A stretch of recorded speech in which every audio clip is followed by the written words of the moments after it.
猫咪居然成了一群小鸡的妈妈，而小鸡真正的妈妈也是懵了，自己孵化的孩子怎么能认猫做母呢？鸡爸爸更是百思不得其解，心想着这家伙该不会把孩子们吃掉吧？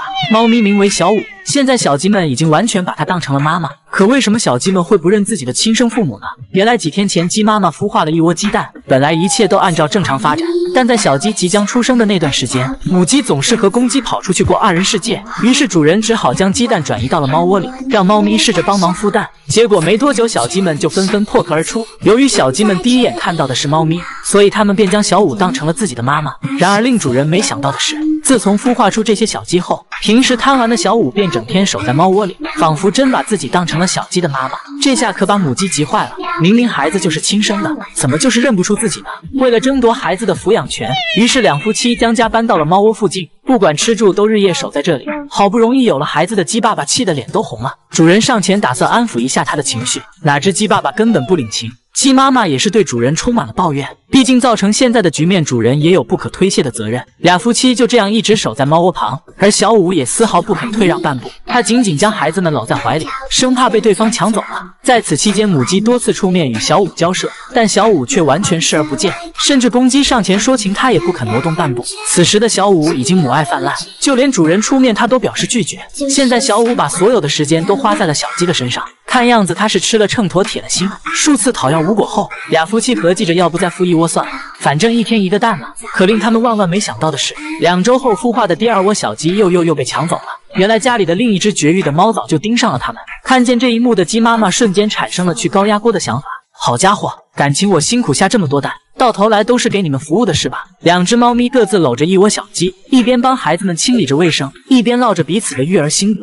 眼前温馨的一幕幸福而又美好，鸡妈妈甚至都不敢再多看一眼，因为多看一眼它便会爆炸。看猫咪带娃的样子很是专业，为了防止孩子们被压到，它还会将腿抬起来，而孩子们也会在猫咪温暖的怀中安然入睡。原来母爱真的是不分种族。见此情况的主人也是有些哭笑不得，但他还是决定把小鸡交给猫咪们照顾，因为他们之间已经有了深厚的感情。自从母鸡失去孩子后，它再也不下蛋了，而是整天跑到猫窝面前转悠。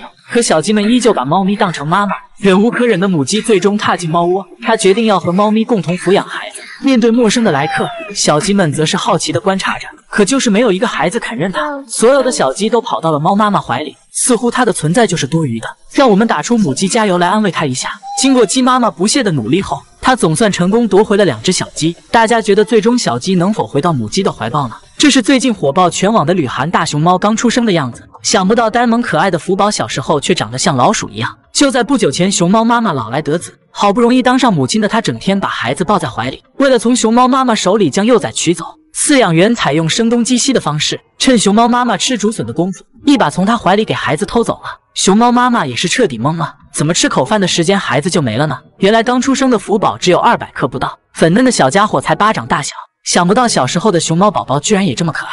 经过饲养员的详细检查，福宝的各项指标都很正常，而另一边的熊猫妈妈一口竹笋一口蜂蜜水，完全把孩子丢了的事忘到脑后。等到饲养员把孩子送到她面前时，熊猫妈妈这才想起来自己生了个宝宝，然后赶紧将孩子搂在怀里。看来大熊猫数量稀少还是有原因的。在饲养员的精心照料下，30天后小熊猫也顺利穿上了黑白马甲。有了宝宝的熊猫妈妈也是一个头2个大，整天不睡觉熬夜哄孩子，瞧这黑眼圈都明显加重了。小家伙平时不是在睡觉就是在喝奶，就连吃饭的时间熊猫妈妈也得把孩子搂在怀里。饲养员江爷爷告诉我们，目前福宝还没办法自己进行如厕，所以现在熊猫妈妈几乎对孩子寸步不离，她把全部的时间和精力都给了孩子。随着时间的流逝，小熊猫在母亲的照料下也逐渐长大。70多天后，小家伙也变得活泼好动起来，白天的小熊猫更是愈发可爱，呆萌的样子让人忍不住想上前撸上一把。1年后，熊猫宝宝已经开始学习爬树，但没想到小家伙居然会恐高，小熊猫紧紧抱着树干不敢移动半步，这可把正在吃饭的老母亲乐坏了，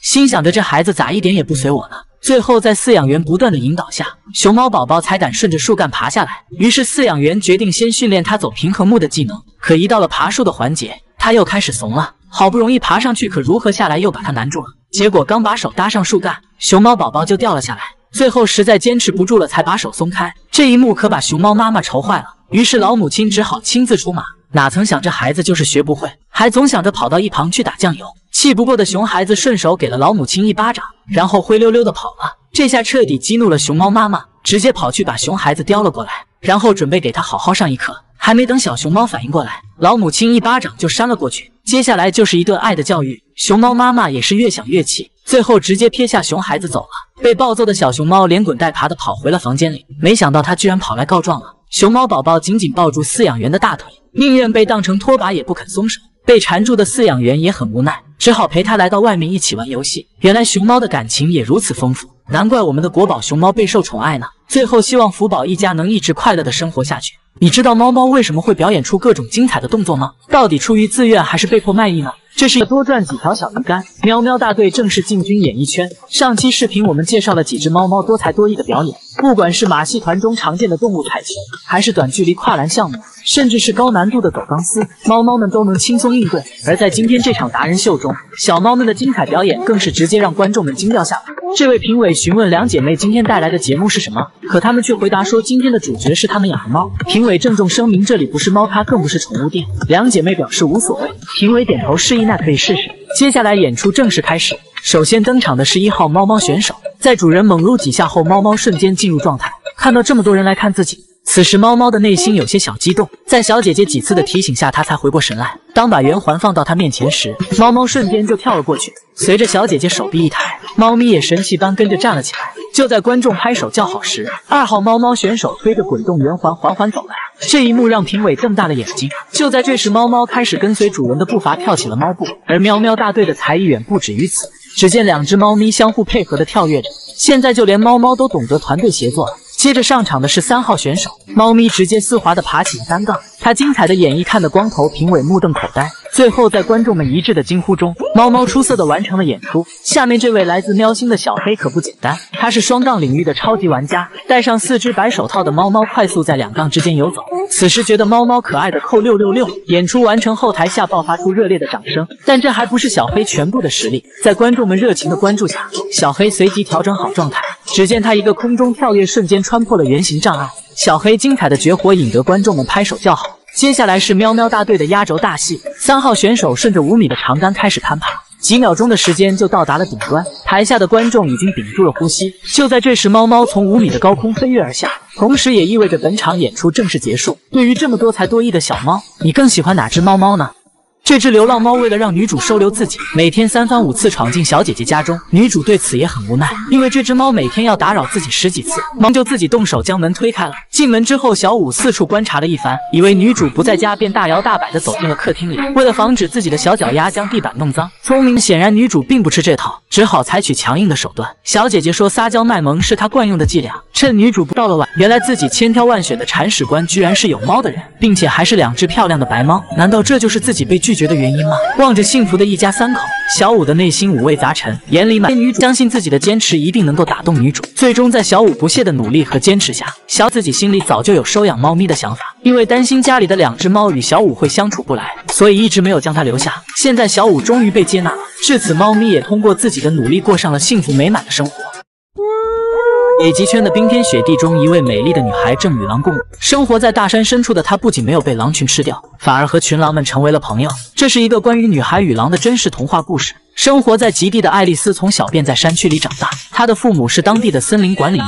成人之后的爱丽丝选择留在了这里，虽然没有都市中的繁华，但这里却有远离凡尘的宁静。她在这片林海雪原中结交到了一群特殊的朋友，他们每天一起玩耍。爱丽丝与她的朋友成为茫茫雪原中最亮丽的风景线。通过镜头，我们看到爱丽丝与狼群们相处得非常融洽，野狼们会经常用舌头去舔她的嘴巴，但其实这是狼群中表达友好和打招呼的方式。她居住在山上的一所木屋中，而生活在山里的狼群是她唯一的邻居。起初爱丽丝对狼群还是有些害怕，但随着时间的流逝，通过观察，爱丽丝发现它们并不像想象中的那么可怕，相反，它们非常胆小和谨慎。胆大的爱丽丝开始尝试与狼群建立联系，并且学习它们的生活方式和行为，最终她顺利成为了狼群中的一员。爱丽丝告诉我们，她和狼群之间建立了一种特殊的交流方式，只要听见她的呼唤，狼群们随时会快速聚集。更加让人难以置信的是，他们会经常因为爱丽丝而吃醋。这只领头的狼王看见同类与爱丽丝亲密接触，便露出了凶狠的表情，由于狼群中的阶层等级意识十分强，所以被呵斥的野狼只好夹着尾巴离开。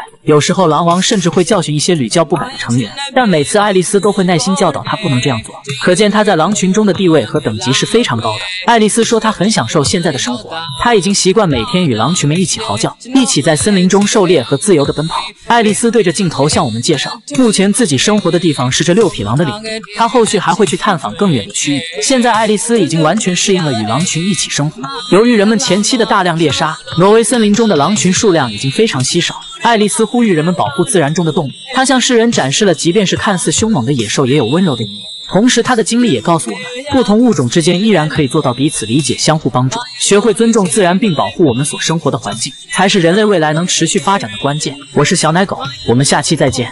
这头狮子在动物园混了6年，愣是没有一头母狮看上它，因为长期找不到对象，它整天躲在角落里哭鼻子。这天，它像往常一样躲在角落偷看母狮，很快一头漂亮的母狮就吸引了它的注意，随后它悄悄地跟了上去，就这样一路尾随到了家门口。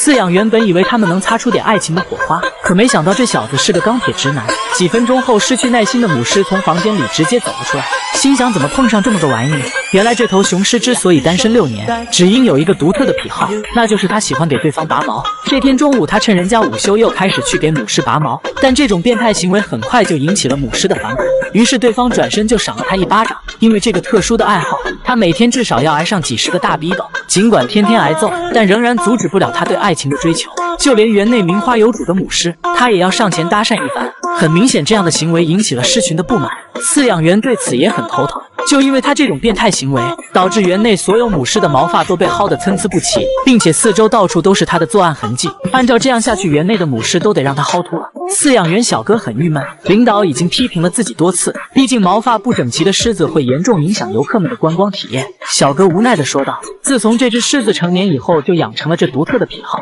大概是缺少恋爱细胞，他完全不知道如何和母狮交流感情。”工作人员想传授一些恋爱秘籍给他，可谁知道这家伙是个倔脾气，还没等靠前他就开始闹情绪。经过一段时间摸索后，他自己研究了一套和女生搭讪的方式，也不管对方有没有男朋友，他总是厚着脸皮去拔毛搭讪。虽然脸皮够厚，但挨打几乎是家常便饭。饲养员为了他少挨几顿打，每次都通过食物来转移对方的注意力。可常在河边走，哪有不湿鞋的？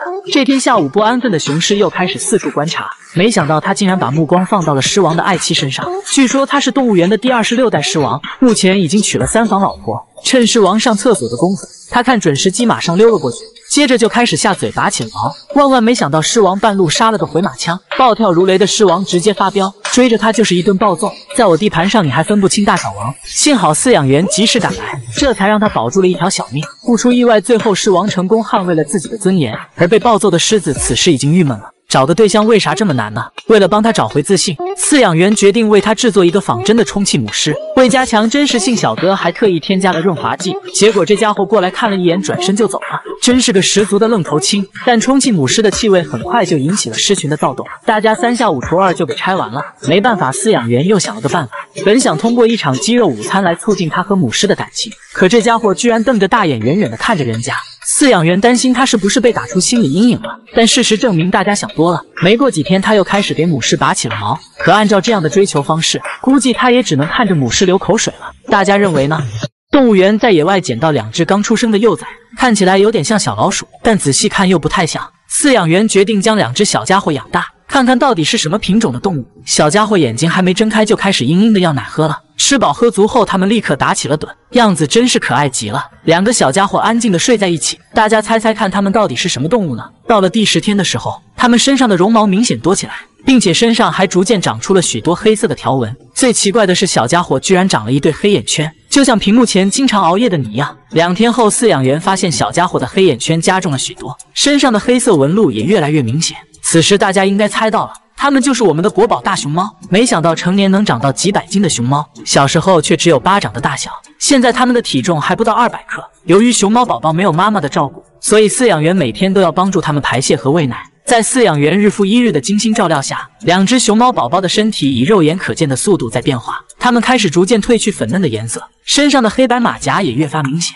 由于小家伙的眼睛还没睁开，这时的熊猫宝宝还无法看到外面的世界，当时间来到第36天时，熊猫宝宝已经完全褪去了一身的稚嫩，小家伙毛茸茸的样子让人不禁想上前撸上一把。第44天的时候，其中一只熊猫宝宝终于睁开了眼睛，大概是缺少了母亲的陪伴，两只小家伙总是会嘤嘤的叫个不停。但好在他们是一对双胞胎，有了彼此的相伴，他们至少不会显得那么孤单了。有时候小家伙还会相互为对方清理毛发。随着时间的推移，两只熊猫宝宝也越来越精神。小家伙长得白白胖胖，并且长相也是出奇的相似。此时的熊猫宝宝已经可以缓慢爬行了，对外面的世界也充满着强烈的好奇心。到了第93天时，它们已经从一只小老鼠的模样彻底蜕变成了真正的熊猫。不久后，两只熊猫宝宝也即将离开育儿室，同时这也意味着它们幼儿时期的结束。相信不久之后，两只熊猫就会迎来众人宠爱的光环。看到小熊猫从出生到100天的变化，让人不禁感叹生命的奇妙和伟大。对于这么可爱的熊猫，你爱了吗？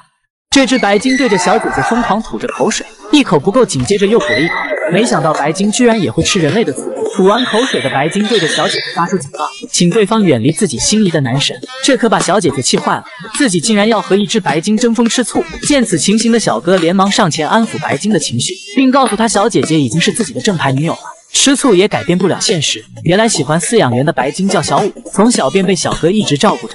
小哥笑着说道：“小五只对自己情有独钟，就连食物也只吃自己投喂的。如果其他饲养员靠近他，小五就会扭头钻进水里。”另一名饲养员试图和他打声招呼，结果小五根本不想搭理对方。只有当小哥出现时，他才会主动跃出水面，而且每次都会和小哥索要亲亲。看到这一幕的小姐姐很是羡慕，自己单身20多年还没享受过这番待遇呢。于是她主动跑来和小五索要一枚香吻，结果小五都没正眼瞧她，完全把她当成了空气。尴尬的小姐姐只好识趣的走开了。显然小五的眼中只有自己的男神，和小哥单独相处的时候，他总是笑得合不拢嘴。估计这家伙已经在爱情的道路上迷失自我了，但这样下去也不是个事儿，总不能看着小五在错误的道路上越走越远。于是小姐姐跑到隔壁和两只雄性白鲸沟通，她详细介绍了小五自身的情况。两只白鲸一边听着小姐姐的介绍，一边有模有样的回答着，看得出他们对这桩婚事充满了期待。最后在几小时的交流后，两只白鲸双双点头表示同意。得知这桩亲事后，小哥也很高兴，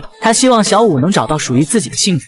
很快就到了他们见面的时刻，随着隔离护栏缓缓打开，平日里有些内向的小五竟然主动游了过去，而两个呆小伙却羞答答的愣在一旁，也不知是被小五迷住了，还是不想结束单身的生活了。没办法，小哥只好做了个玩具，想以此帮他们摆脱尴尬的气氛。不一会儿，小五就和其中的一只白鲸欢快地玩了起来，看样子他们是一见钟情了。另一只不会主动的愣头青只能继续单身，希望他能早日找到属于自己的另一半，也祝愿大家在新的一年里机会多多，好运满满。我是小奶狗，我们下期再见。一只流浪猫拦住了小哥的去路，猫咪冲着小哥喵喵叫个不停，仿佛是有什么特别着急的事情。被挡住去路的小哥也是一脸蒙圈，直到另一只高颜值的猫咪跑了过来。原来他们是一对流浪的夫妻，通过仔细观察，母猫的腹部有些鼓起，看样子应该是怀孕了。此时小哥顿时明白了猫咪的意图，原来猫咪拦截路人是想为妻子讨要一些食物。一般流浪猫都会躲避人类，但为了妻子能有充足的营养，它不得不鼓足勇气讨好路人。而这只母猫的胆子比较小，小哥想要靠近时，它却转身跑开了。两只猫咪的颜值都很高，小哥忍不住想要上前撸上一把。他谨慎地打量着眼前的人类，小家伙把自己整理得白白净净，完全看不出一丝流浪的影子。小哥猜想他们先前应该是有主人的，也不知道这么温顺的小猫为什么会被遗弃。猫咪看见小哥久久没拿出东西，于是便转身躲到了一旁。看来不拿点食物出来，他们是不想再搭理小哥了。于是小哥决定去附近买些东西回来。不久后，小哥带回了美味的猫粮，见到食物的猫咪马上凑了上来。然而公猫只是闻了闻，随后便蹲在一旁默默守护着，因为他知道此时对方比自己更需要食物，这让小哥很是诧异。毕竟在猫咪的世界中，如此专情的并不多见。此时想要带走猫咪的扣666，食物的香味很快吸引了附近的流浪猫，它们似乎知道小哥是位好人。一只胆大的流浪猫还主动上前求摸摸，猫咪们也非常懂礼貌，并没有出现打架和抢夺食物的场面，反而是在井然有序的排队等候。旁边一只长相独特的猫咪引起了小哥的注意，小家伙的脸上多出一块黑色，看上去很是搞笑，但不得不说这群流浪猫是真的漂亮，而且每一只都白白净净。担心猫咪们不够吃，于是小哥又端来一盆猫粮，但让人不解的是，这只狸花猫始终不肯去吃一口，它只是安静地蹲在一旁。当有其他猫咪靠近时，它还会发出威胁。看着眼前如此众多的可爱猫咪，你会捞一只带回家吗？它是全球第一只会开车的狗子，2周通过科目2， 8周掌握开车技能，120天成功拿到驾照，挂档、起步、直行、转弯，所有动作一气呵成。这是10年前他在场地训练的视频。当主人为他系好安全带后，狗子抬手按下了启动键，接着挂下自动挡，然后一只手按住油门，另一只手则扶稳方向盘。座椅上的狗子表情淡定，在一套行云流水的操作下，车子在道路上缓缓向前行驶。由于狗子才上岗培训了2周，所以开起车来十分谨慎。他还时不时观察一下后视镜，以确保自己的路线没有偏离。他一手按着油门，一手控制住方向盘，不得不佩服狗子开车的技术和智商。很快车子就行驶到了转弯处，只见狗子不慌不忙地向左打着方向盘。趁狗子转弯的功夫，我给大家推荐一个好东西，试试左下角这个，里面可以邂逅清纯、高冷、魅力、知性、性感等各类美女，还能培养她们成为你的专属女友。玩的时候小点声，不要被人发现了。左下角入口限时开放，赶紧点击试试吧。此时车子缓缓开始通过弯道，他一边看着路面，一边在教练的指导下控制着方向盘。很快车子就顺利通过了弯道。咱就说动物开车的场景，一般只有在科幻电影才会出现。看着狗子专业的操作，此时还没拿到驾照的小编我也是感到无地自容。眼看就要抵达终点，狗子双爪稳稳地踩下了刹车，随后车子缓缓停在了众人面前。估计教练看了会沉默，学员看了会流泪。现在狗子可以独自开上改装过的汽车上路了，它也成为了世界上第一只会开车的狗狗。然而除了这只狗子，1年后另一只名为贝娜的狗狗也顺利掌握了开车技术，还是在同样的场地，甚至连开车时的动作和表情都一模一样。在主人的指引下，贝娜按住油门，双爪不断配合打着方向盘。她通过弯道的速度比上一只狗子快了1倍的时间。据说贝娜在此之前经过了3个月的专业训练，不难看出此时她的驾驶技术已经十分了得。不过2只狗狗并非是天赋异禀，它们都是主人从救助中心领养的流浪狗。主人表示训练它们开车是想让更多人知道，即便是流浪狗也有极高的智商和感情，它们丝毫不逊色任何一种犬类。这也验证了一句老话，世上无难事，只怕有心人。只要努力，每个人都是奇迹的创造者。我是小奶狗，我们下期再见。一只头部受伤的流浪猫，30天竟偷了100块鸡胸肉，然而它自己却一口没吃。只见猫咪快速穿梭在街道上，不久后便消失在了人们的视线中。这位保安大叔说，小区里最近出现一只偷鸡胸肉的橘猫，不仅身法矫健，行动速度快，并且作案手法也十分娴熟，一看就是个惯犯。附近的居民也表示，经常会看到猫咪叼着一块比脸还大的鸡胸肉，每天都来回穿梭在小区里，但谁都不知道它是从哪里偷来的肉。为了查明事情真相，记者小哥决定跟随猫咪一探究竟。很快大家便在街道上发现了猫咪的身影，看见有人跟踪它，显得格外谨慎。只见它快速跳上花坛，接着来到了一户居民楼的院子里。此时一位大姐打开了窗子，随后递出一块鸡胸肉，猫咪马上跑过去将肉叼起，然后转身离开。它高兴地跳下花坛，叼着肉在路上加速奔跑着，似乎急着赶往另一个目的地。可这位大姐和猫咪是什么关系呢？带着强烈的好奇，记者找到了投喂猫咪的户主。大姐告诉我们，猫咪每天都会来讨要食物。起初见它可怜，好心的大姐就投喂一些猫粮给它，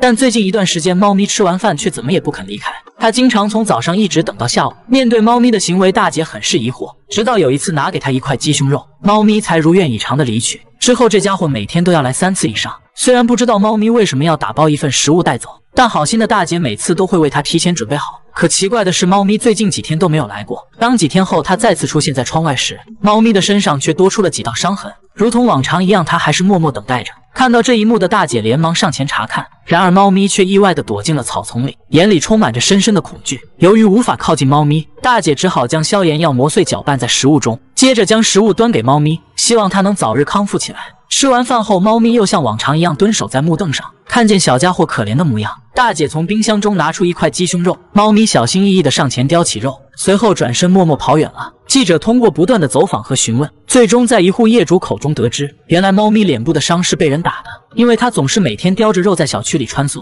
很多人都认为肉是它偷来的，所以便引起了一些人的不满。就连保安大叔也觉得它是一只偷东西的猫，此时想给坏蛋500拳的扣888。可猫咪叼着鸡胸肉究竟要干嘛呢？在一段时间的跟踪和观察后，小哥发现它穿过一片树林，来到了一所公寓的院子里，画面中隐约可见几只小猫。此时记者顿时明白了一切，原来猫妈妈嘴里叼着的鸡胸肉是留给孩子们的，可她自己却从未吃过一口。4只小猫被猫妈妈养育的白白胖胖，即便是身上有伤，她也要为孩子们带回食物。或许这便是母爱的伟大。经过摄影小哥几天的观察，大家发现猫妈妈白天独自出去寻找食物，她从大姐那里讨来鸡胸肉，便马不停蹄地赶回公寓的阳台，确认4周安全之后，猫妈妈便向孩子们发出信号。随后一只小猫从地板下探出了小脑袋，原来为了小猫们的安全，猫妈妈把孩子藏在了院子的地板下面。她每天不辞辛苦地来回奔波在2个小区之间，同时还要躲避着人类的伤害。而这一切只是为了哺育自己的孩子。得知真相的大姐马上赶来探望。当看到眼前这一幕时，大姐不由得感动。她没想到猫咪讨要鸡胸肉是为了养育小猫，可以看出猫妈妈将它们照顾得非常好，每只小猫都干干净净，而且十分健康。大姐希望猫咪一家能得到救助，毕竟它身上的伤随时都有感染加重的可能。第二天，救援队匆匆赶来，大家打算通过诱捕的方式进行救援。果然，不一会儿，猫妈妈又准时来到了大姐家。尽管她非常小心，但为了盘子里的鸡胸肉，她还是最终走了进去。随着笼门的关闭，猫咪也被成功救援。夜晚时，在工作人员几个小时的努力下，4只小猫也被顺利救援。随后，它们被带到了宠物医院进行检查。经过一系列的检查后，医生表示猫妈妈的营养严重不足，并且身上的伤也需要治疗。但幸运的是，几只小猫都非常健康。为了养育4个孩子，猫妈妈已经尽了自己最大的努力，宁愿自己辛苦委屈，也要为孩子们创造最好的条件。这或许是每一位母亲内心最深沉的爱。母爱伟大，祝愿天下所有母亲都能平安快乐。我是小奶狗，我们下期再见。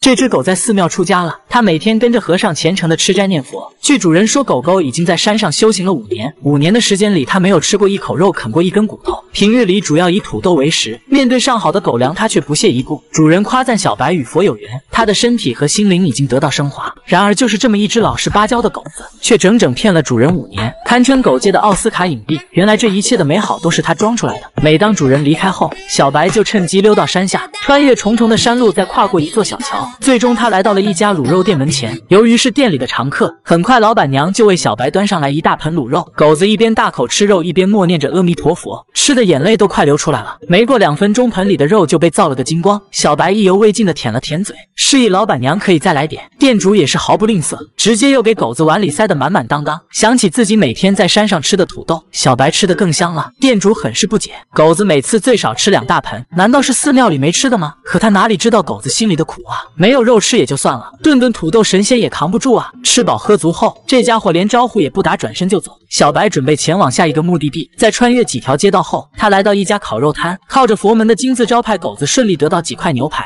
老板说，小白经常来化缘，因为是寺庙的狗，为了结一份善缘，基本大家都会热情的招待他。此时小白已经完全沉浸在都市的灯红酒绿，索性今晚就不回寺庙了，毕竟明天还有正事要做。第二天，小白起了个大早，原来是找女朋友约会。两狗含情脉脉，刚见面就开始搂搂抱抱，这让佛祖的面子往哪放呢？随后小白又来探望第2位女友，奈何一扇铁门挡住了爱情。小白对此也很无奈，不过这都没关系。很快小白来到了第3位女友面前，结果恰巧被家主撞见。看样子女友的主人很反对这门亲事，原来人家早就知道小白是个海王。失落至极的小白只好恋恋不舍地离开。回到寺庙后，小白还是一如既往的在佛堂门前祈祷，只是脸上多了一份伤感。不出意外，中午又是2个土豆，晚餐是1盘柿子。此时小白已经生无可恋，再这样下去真的要还俗了。面对毫无胃口的素食，小白选择了睡觉，可还没睡多一会儿就被一阵叫声吸引，他高兴的一路小跑。原来今天的约会还漏掉一个女友，对方还带了2个孩子来探望小白。此时小白睡意全无，完全沉浸在家人团聚的幸福中，但这一幕却让主人惊掉了下巴。他怎么也不敢相信小白居然在外面有了小狗，映入眼帘的亲子画面时刻刺激着主人的神经。当2父子玩得正嗨时，小白突然意识到事情的严重性。他看了一眼孩子，本想找个理由搪塞过去，可小狗和他长得如出一辙，